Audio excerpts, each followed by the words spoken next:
Hi, everyone. Welcome to The Mill. I'm your host, Rachel Ballatori, the founder and CEO of Mill & Co. I'm very honored today to have a very special guest joining us, Dr. Robin Buckley, executive coach and professional speaker. Robin, thank you so much for being here today. Rachel, I'm really excited to see you again and to have a great conversation. Yeah, let's get into it. Let's learn a little bit more about Robin.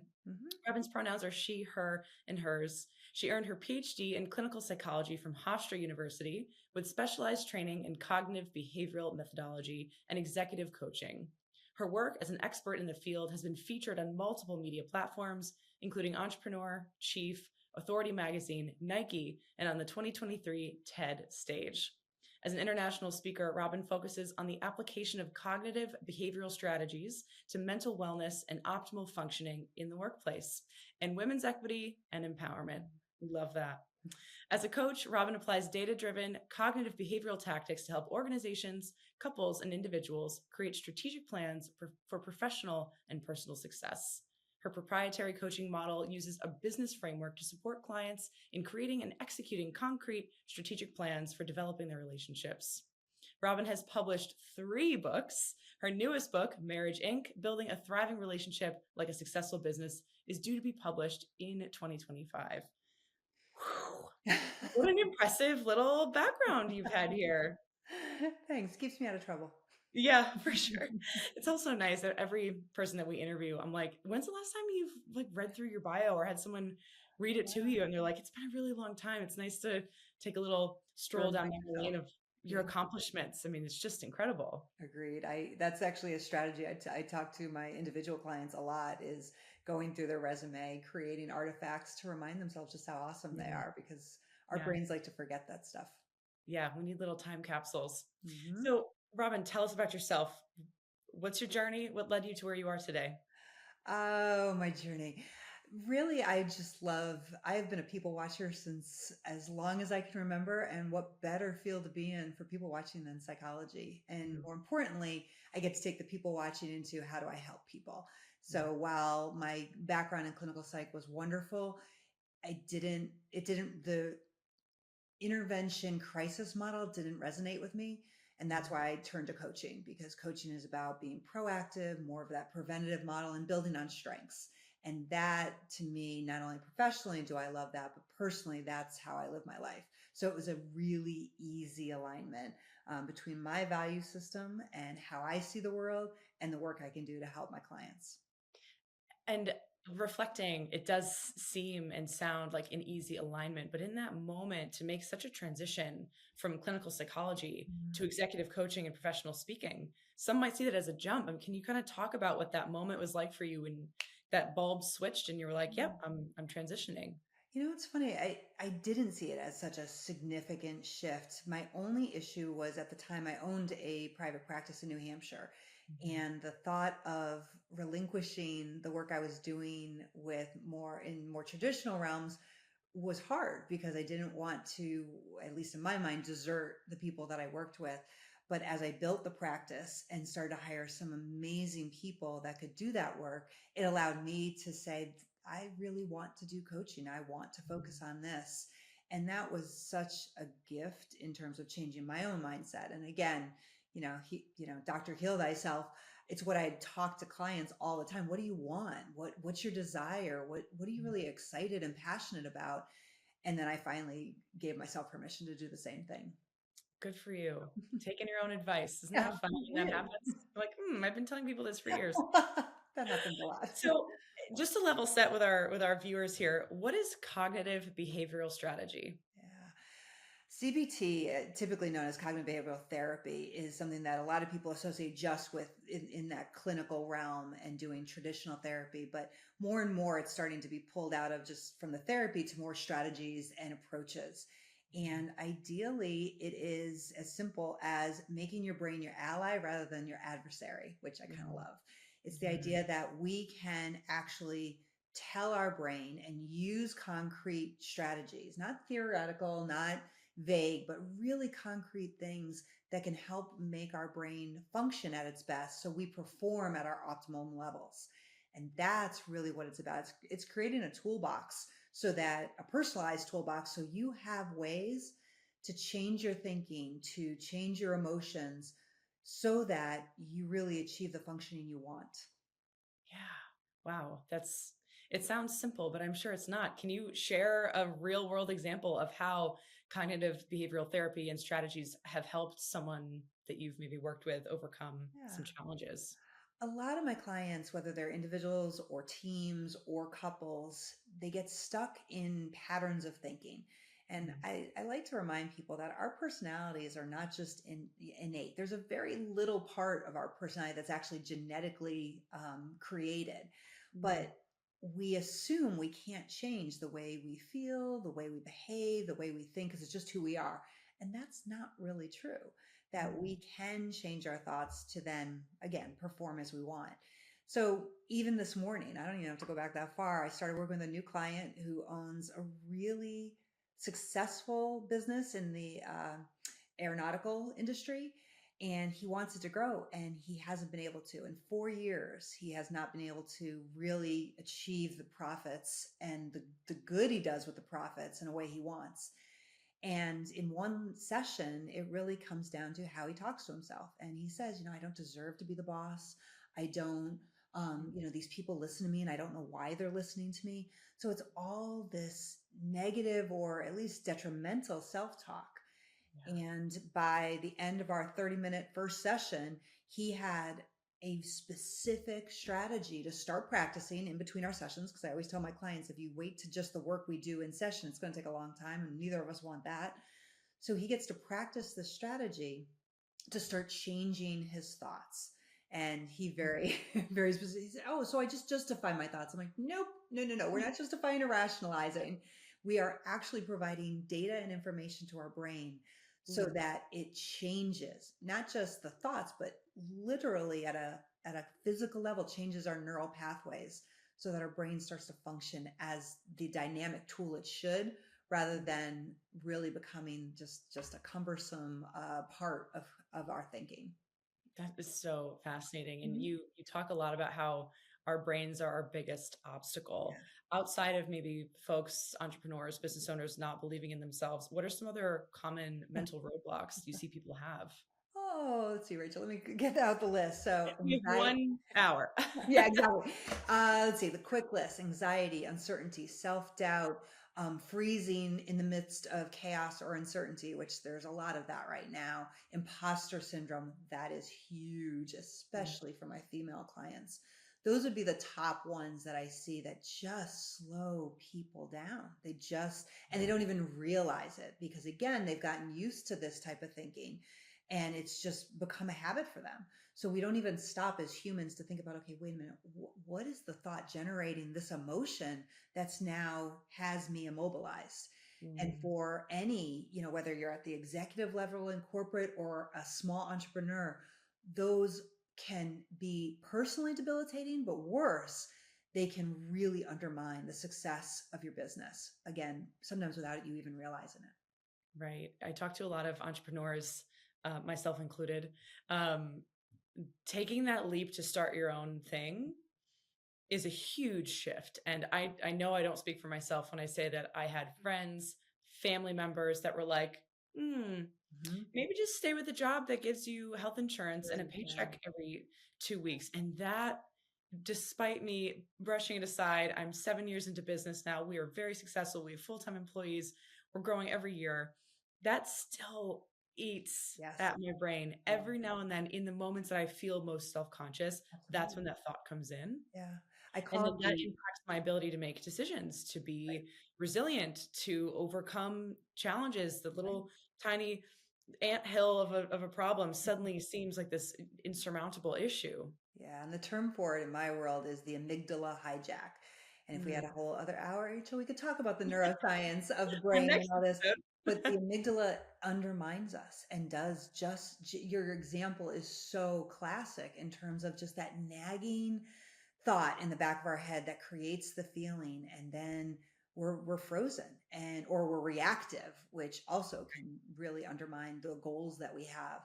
And so starting to learn how to rein in the amygdala, which I typically align with a toddler on caffeine, and just settle it down in really, again, very specific strategic ways so that we can get past all that. When I talk to my clients right now, there's a lot of uncertainty in the world in general and in business specifically. But when we can learn to use our strategies for ourselves and for our employees so that it creates an environment where we're like, okay, let's just keep moving forward. Let's just keep doing the things and really clearing up our brain for great problem solving and better strategic thinking and more creative innovation. 100%. And, I don't know if this is applicable to just women. I know a lot of women in my network that struggle with this, myself included. And not that this is a therapy session for me today, Robin, but we can make it so if we want to for our viewers. I struggle so hard when others don't hold themselves accountable because I hold myself accountable. Mhm. I'm the first to admit if I've done something wrong. I'm Mhm. immediately taking ownership of things and working to create solutions. And so when people in my life, in my personal life, relationships or work take actions without any Mhm. accountability, it is like this sticking point for me where I'm like, well, I have to make them be accountable. And what I have slowly and painstakingly learned in my years of being a business owner is that there is nothing I can do or say to make anyone be accountable. If they're going to be accountable on their own, they have to do Mhm. it on their own. Right. And that is just, I know I'm not alone in struggling with that feeling of like, no, you screwed up, you correct it, you own up to it, you have to do this. And it's, Mhm. I'm just so curious what your thoughts are about that. Yeah, that's first of all, the rumination. Again, if you added that to the list, that would be a good one too, where it's just spinning in our brains. Oh, I should have said it differently, or I could go back and say, this or address this, or all those things just take up cognitive space that could be used in so much better ways.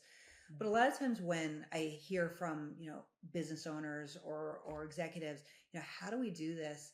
Often I ask them to start with questions. So instead of, why, not just why isn't this person taking accountability in a sometimes aggressive or reactive way, but actually toning it down. Same question. Why aren't they taking accountability? What Mhm. is going on?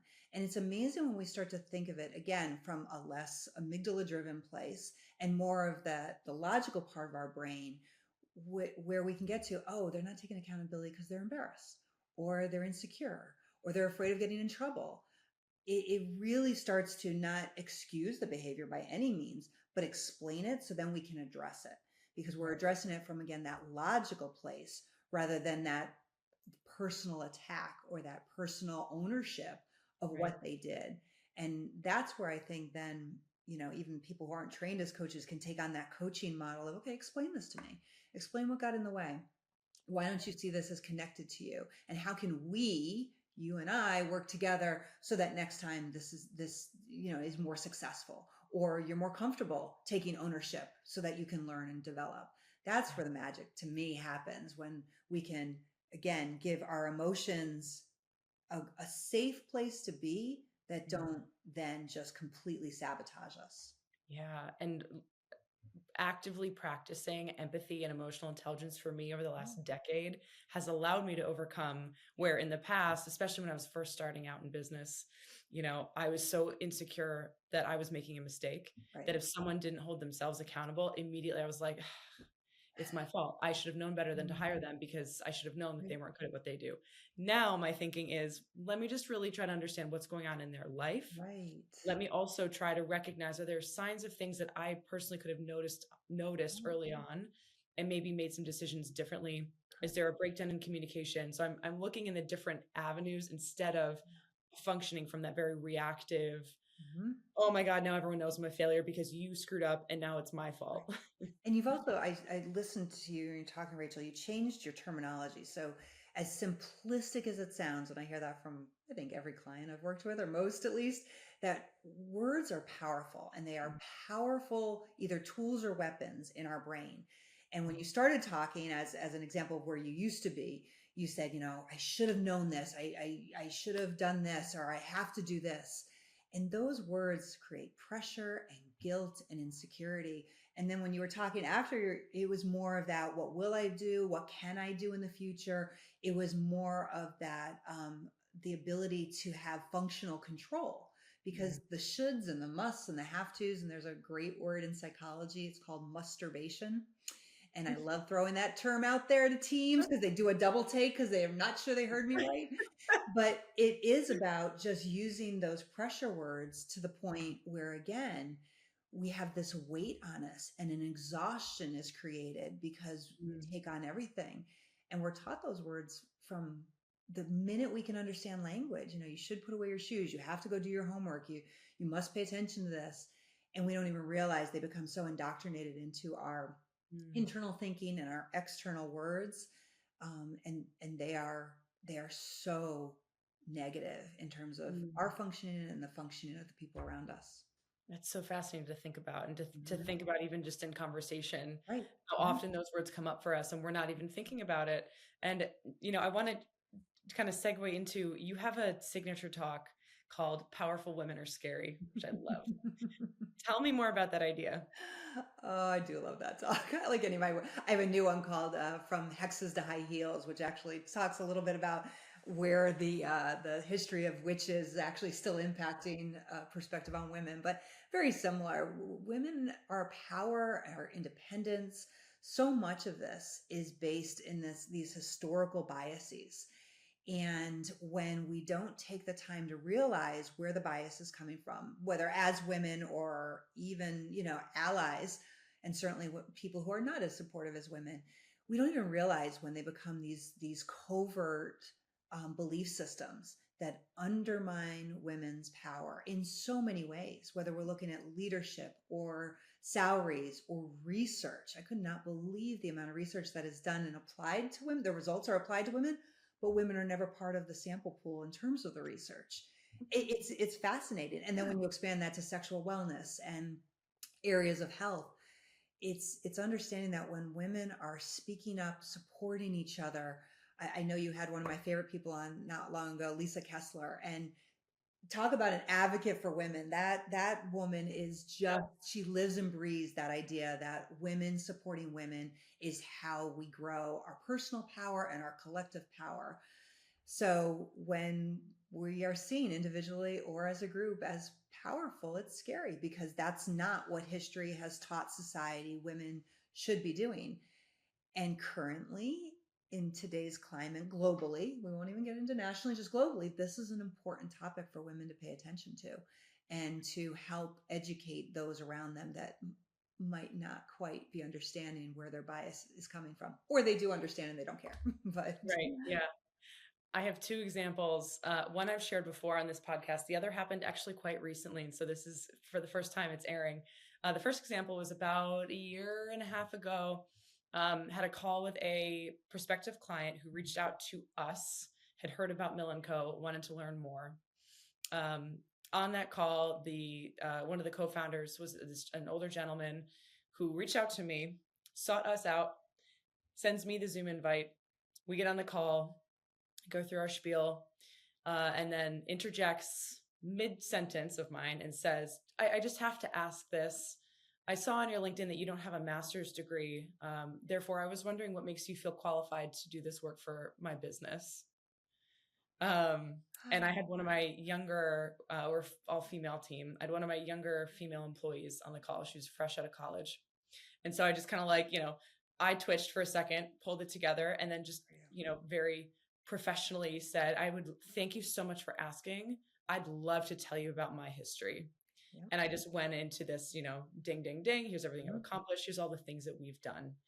And I finished it with, and I didn't feel that I needed to bury myself in debt in lieu of getting real Mhm. world experience. Mhm. Um, that was a year and a half ago. Not even a few months ago on a call, I was sharing my hourly rate, which I have increased every single year, as we all should. Women, Agreed. know your power, know your Agreed. worth. I've Agreed. increased my hourly rate every single year. It is no surprise. So on this call, I announced my hourly rate, and I hear him kind of quietly say, toot, toot. And on the Zoom call with my team, I said, I'm sorry, I didn't catch that. Because I read somewhere, I don't know where, you might know, if you ask someone to repeat something offensive that they've said and then they repeat it a second time, either they're going to be like, oh shit, I probably Mhm. shouldn't have said that, or they're going to say it and then dig in deeper because Right. now they're so panicked that they've said Yep. something offensive, but they're trying to like, be a man about it. Um, he repeated it louder. and said, "Tooting your own horn, huh?"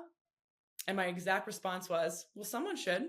Very good. I was waiting for that part. I'm like, I want to hear what she said Oh, back because fuck that is off. I so mean, come important. on, man, right? And so Absolutely. here's what I want to say to anyone that's watching this, and I love, Robin, that you talk about this. This is 2025. Mm, That happened to me a few months ago. I've been in business for over 7 years. yeah, We have done exceedingly well. We have full-time staff. We are doubling our revenue every yeah, single year. I could 3 years ago, even that comment would have thrown me right, far. right. Rightfully so. That is offensive. I was insulted. Absolutely. I got off that call Sure. angry, but in a way, I was actually kind of I felt really proud of myself that someone like that, who's clearly making way less than that per hour, is saying that because I'm intimidating him. And I was like, you know what? Good. Yeah, absolutely. He And I needs think to it's hear so important. And this is for men and women. I do have a bias that I think it's more important for women or people who identify as women that you have your personal board of directors. And I talk about this a lot. Like I love networking groups. I think they are so important. I wrote an article about all female networking groups for entrepreneur, but to have your personal board of close people that aren't necessarily in your industry, that you can bounce ideas, that you can be vulnerable, that you can say things like, oh my, I don't know why I should be, able to work with these people or whatever it is, because they're the ones that can hold you to task in terms of, are you kidding me? Like, how amazing are you? Like, stop this crap. Like, you're terrific.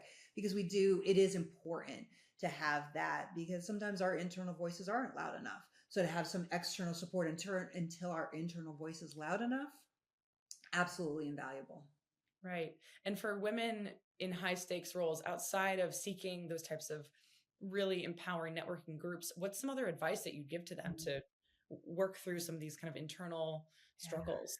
One of my favorites, and yeah, I was smiling when you were talking about like kind of listing off the things on your resume when you were giving that response to the first individual. Can't call him a gentleman. Individual is Individual. is what I call it a resume review, but a lot of my clients now adopt the phrase of a me file. It's really Mm. easy. It's 3 steps. The first step is you create it. You decide if it's going to be electronic or something like in a binder or a shoebox, and you put in artifacts of all the accomplishments you've had, all the things that you think does really have defined you over the years. And I had a woman who was 65 when I worked with her. She put in the newspaper clipping of her 8th grade. She won her 8th grade state's geography meet. And I said to her, I'm like, Anne, I'm just curious. That was a long time ago. And she said that was the first time I realized I was special. I was special and different than any other kid my age in the state. And I'm like, that's a good reason. Well, you Wow. put them in. Second step is you review it every week, every month at the most, so that your brain has all the data points of how amazing we are. And then you make sure you put in new things every week or every month, because if we don't, our brain gets bored and won't look at it. And then you Right. make sure that when you do that, you continue it. That's the third step. And it's always the one people drop off. I shouldn't say always. Many people will stop doing it, but you continue to build that onto your calendar. So it's a continuous review. And for women, it is essential that we do that. You asked at the beginning, when I ask people how often they review their bio, and that's essentially what we're doing is reminding our logical brain, like, no, we got this. We totally can do this. When I work with business owners or executives who are, my parents' age or older, and they look at me like a kid, which I love in some ways, but most of the time, I'm like, I don't have to have an MBA from Harvard. I've done this work. I know this work. You're the expert in your industry. I'm the expert in mine. Right. And I got this, and I can do things you can't. And that's an important piece of this for definitely for everyone, but women especially, because society is constantly pointing out why we shouldn't be doing things or we can't do things. So we damn well better be able to do that for ourselves and for the women around us. Right. Isn't that fun? Just a constant hill. But you know what? I've got great hiking shoes and I'm here for it. And I will I link love arms it. with any woman Mhm. trying to climb. I'm here for it. And I'd love to kind of talk about small businesses, small business owners, right? They've got a team, they're growing, maybe it's doing well, it's getting busier.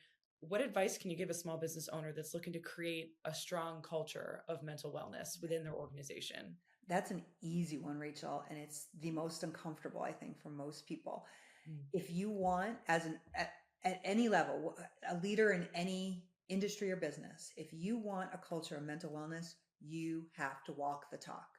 You have to show that it is okay to be transparent. Mhm. And what that means is sharing your own stories about mental health challenges, mental wellness challenges. It can be, a friend of mine was going through a divorce and I watched what she went through and I get the pain, or hey, I have a kid and she has bipolar and I know what that's like. Because if a leader can't do that, why would he or she or they expect the people in their organization to do that? It has to be a very authentic approach to, okay, let's have a conversation. Let's figure out how, we can either support you or point you in the right direction, because otherwise people, again, have been trained the stigma of mental health. And that's why I do like to use the term mental wellness, because everybody deserves mental wellness. It doesn't matter if you're on the clinical, scale or not. We Right. all deal with challenges to our mental wellness. So how can we really promote it to support it in authentic ways within any organization? It's funny you bring that up about transparency. I have at first when I started hiring employees in 2021, I was very transparent. I was like, I have a gynecology appointment.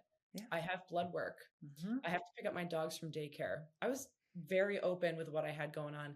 And Right. of course, would never, ever ask anyone to repeat, to mimic that exact behavior. Like, I don't Hmm. need to know all your ins and outs, Right. but I always felt from the very beginning that I had nothing to hide and I Right. wanted to be very open and human with my team. Right. And I still do that today. And my mom is going through cancer treatment and I'm very clear, like, hey, my mom has chemo today. I need to drive her down to Boston. These are the hours that I'm going to be gone from. Yeah, I see this a And lot actually now with menopause and perimenopause with women, and we're finally having the discussions that should have been ongoing forever, yep. where women are just being upfront about it. And even postpartum, Yes, like exactly. Good point. I need a Absolutely. minute, and Yeah. I'm hopeful that, and I've seen within my team that they just feel a lot more comfortable Yeah. to ask for things and Right. talk to me. And there's a really fine line, I think it also depends on your team, but there's a fine line of making sure that you're always still establishing like Hmm. the proper relationship of Of course. CEO to employee. But to me, the line is slightly blurred when it comes to personal things because at the end of the day, we're both human and And it, have shit going on. right, and it can be as simple if people aren't just wanting to share the specifics. It could be, look, I have this really hard thing I'm going through, and I'm not going to be able to concentrate, and I just want you to be aware. That's enough. That's Yeah. enough as long as the leader has demonstrated that, yeah, I'll hear you. I will not question you of like, really, come on, give me more details. It's just, Right. okay, Yeah. appreciate you telling me that. Yeah. I'm here for you. What can I do to ease your Exactly. load while you're out? What Exactly. can I take off your list? Right. And there's so much of our personal lives that trickle into business, particularly as owners, and I'd love for you to just talk a little bit more about your Marriage Inc. framework and how that came to be.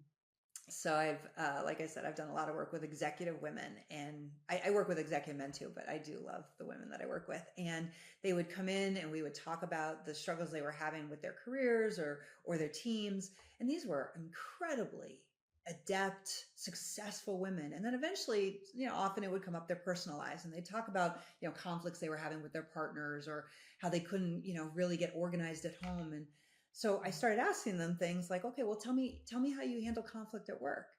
And they could just recite exactly what they did so effectively. And I'd say to them, okay, well, do that in your relationship. And they, oh no, Robin, that's different. It's my marriage or it's my relationship. That's different than work. I'm like, Yeah. no, it's not. It's Right. not at all.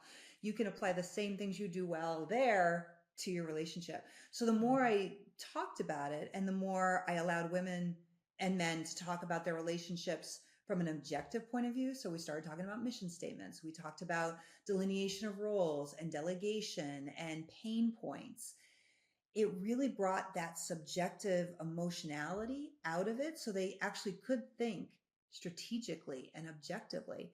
And so I started creating a whole program around couples coaching that Mm. looks at your relationship as you would a business. So you and your partner are the co-founders of your business, and how are you going to run it? So we talk about things like internal stakeholders, which are kids or other dependents in the house or pets. We talk about the idea of KPIs. What are your key performance indicators for your relationship? And it's strange at first for a lot of people. And I get that because it goes against the rom-com Disney Hallmark version of our relationships. But once people settle into it, it becomes safer and more comfortable and less of the sometimes emotional pain that people associate with therapy. So it works really well for a lot of people. I think it's brilliant. And Thanks. I say that with a lot of bias because my husband and I both own our independent businesses. Yeah. And as you were talking, I'm like, yeah, we kind of do that, but without calling it that. We have 3 dogs, which are our Mhm. dependents and our children right now. And we have the house and we have our chores, but we both work a ton for ourselves, but we both also manage our teams. And so it's so fascinating, even if I think about conflicts that he and I have had, Mhm. we've never had like a blowout argument Right. ever. Right. Everything is a conversation. Doesn't mean that we don't disagree with each other. It doesn't mean No. we don't annoy each other and get Right. on each other's nerves. Like, why are you doing that again? Close the microwave, Right. like, I love you, Alex. Um, but it's just so fascinating to apply that Right. theory of, well, how do you treat your team? Right. What are the goals you set for your business? Mhm. It is so applicable to any Yeah. partnership. I ask all the couples I work with, first of all, we always start with a mission statement for their relationship, which Oh, cool. almost no couple has. I've Yeah. rarely met that. And then I ask them, okay, and how often do you have your business meetings? And they look at me like I'm a, deer in the headlights kind of look. And I said, well, you do your annual reviews at work. I said, now I think annual reviews I actually think they should be quarterly reviews in my opinion. But in a relationship, I'm like, okay, when do you sit down and actually talk about how things are going, not in a how was your day, oh how are you, but in a dedicated way. When do you talk about the finances? When do you instead of what many couples do is as they're walking past each other in the kitchen, like, oh, one more thing, there was this thing. And can you imagine people doing that to you at work? Like, I know they do, but you're like, no, I gotta focus right now, like, yeah, let's have an appointment, let's set time up so we can really talk about it. But I don't know a lot of couples that do that until they think it through. And I said, how nice would it be when you have a distraction free area with an agenda to go through all your pieces. And then when things pop up in a week or during the month, you can throw it on the agenda in Google Docs or wherever you keep it. And then there's time to talk about it where both of you will be fully mindful and present. But again, if we do that at work, we just don't think to do it in our relationships. I think it's brilliant. I think Thanks. it's really brilliant. I It's love fun. it so much. I'm going to ask him tonight, what's our mission statement? Do we have a vision? Uh-huh. That's I it. think my vision is rescue as many dogs and live in Italy is kind of what I see for myself, Robin. I If love I'm being perfectly honest, you know, you work with so many incredible people. it. Is there one thing that you hope that they take away from their work with you as their coach? I want people to make me pretty much irrelevant in their lives. I don't want to be with them. When people say they've been in therapy for 12 years, I'm like, good for you, but I'm not sure why because I don't see my gynecologist weekly. I don't see my dentist every week. I see them for check-ins to make sure things are okay, and I see them for emergencies. And that's what I want people to get to is understanding that mental wellness, whether it's coaching or even therapy, it should be about maintenance, or Mm. it can be about maintenance, and it can be about prevention instead of waiting for the crisis. And I want people to then have the tools that, yeah, certainly check in with me once or twice a year to make sure things are still aligned. But otherwise, you've got your toolkit and you can manage it on your own because our thoughts and our emotions do not have to dictate our behaviors. That is the truest sign of success, Robin, is Yeah. that you've enabled people to be their own coach Mm-hmm. because of what they learned from you. I think that's a really powerful Thanks. statement to give to people. Mm-hmm.